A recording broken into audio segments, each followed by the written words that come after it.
Alright, this is video 3 of my video series on the introduction to remote control cars. This is maintenance and after-run procedures for Nitro cars.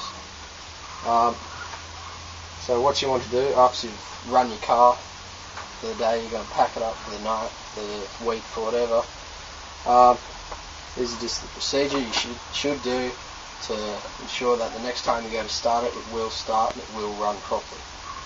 In this video I'm using an HBI Savage X 4.6. Alright, first obviously remove the pins and take off the shell. Alright, set that aside, and later on if you really want to, you can clean all this off. Alright, so first of all what you want to do is get an empty filler bottle that you're not going to use, if you've got a spare one, or I don't know, to remove the fuel. You squeeze the bottle and put the tip into the fuel tank, right into the fuel, and it just soaks it up. Alright, and set that aside. Alright, next thing is you're going to try to start your car. If you have a clamp on your fuel lines like this, clamp it on.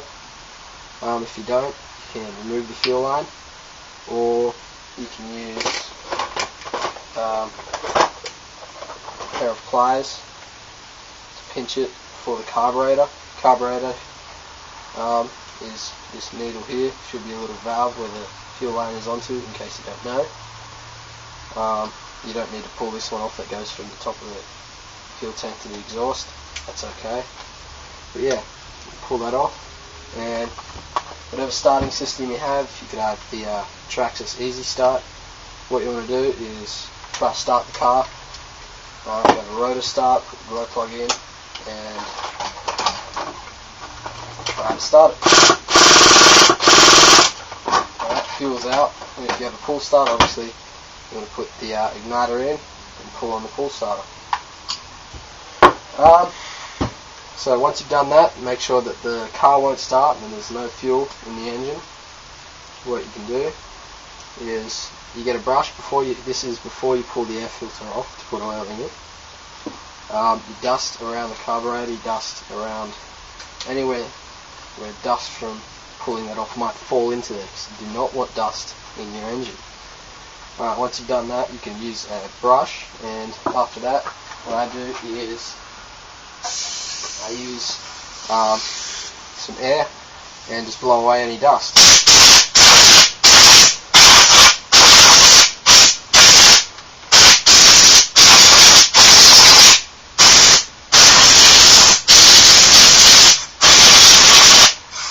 Right, just make sure the dust is away from the air filter, and then you can pull it off.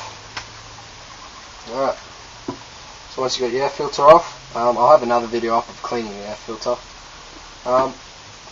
What you want to do is you can use either afterrun oil or WD-40. Either one doesn't really matter, except for if you're going to pack up your car and you're not going to drive it for a very long time, use afterrun oil. It works a bit better than WD-40.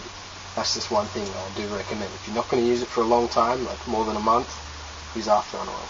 Otherwise WD-40 is fine. You can still use the afterrun oil.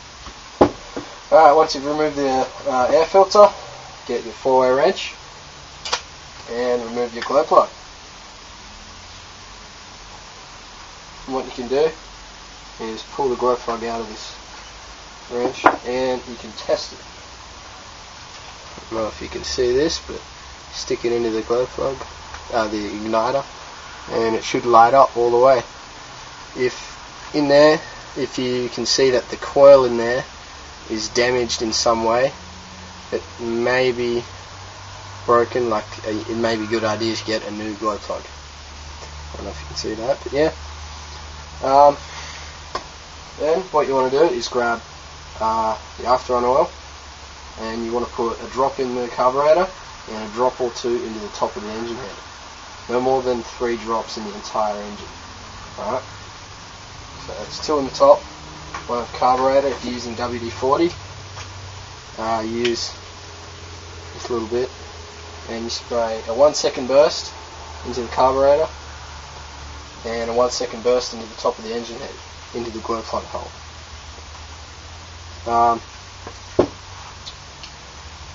Then after you've done that, if you have tracks easy start, whatever, rotor start, what you want to do is, there's two ways to do it. You can either cover up the engine head with a rag and rotate the engine with your starter, your pull starter, your rotor start, whatever you have. But what I like to do is replace the glow plug. And when doing up the glow plug, you don't want it over tightened. So once it's firm, no more than that, you don't want to break it, you don't want to thread the engine, nothing like that. And then, once I've replaced the glow plug, then you rotate the engine, because then the oil doesn't only get on the piston and sleeve inside the engine, it also gets on the glow plug and prevents the glow plug from rusting.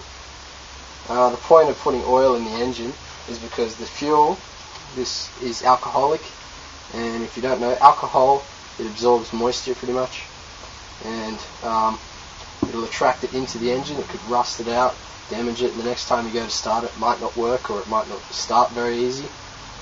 But if you do this after run procedure with the oil, WD-40, whatever you use, the next time you go to start it, it will start. It will start easier too.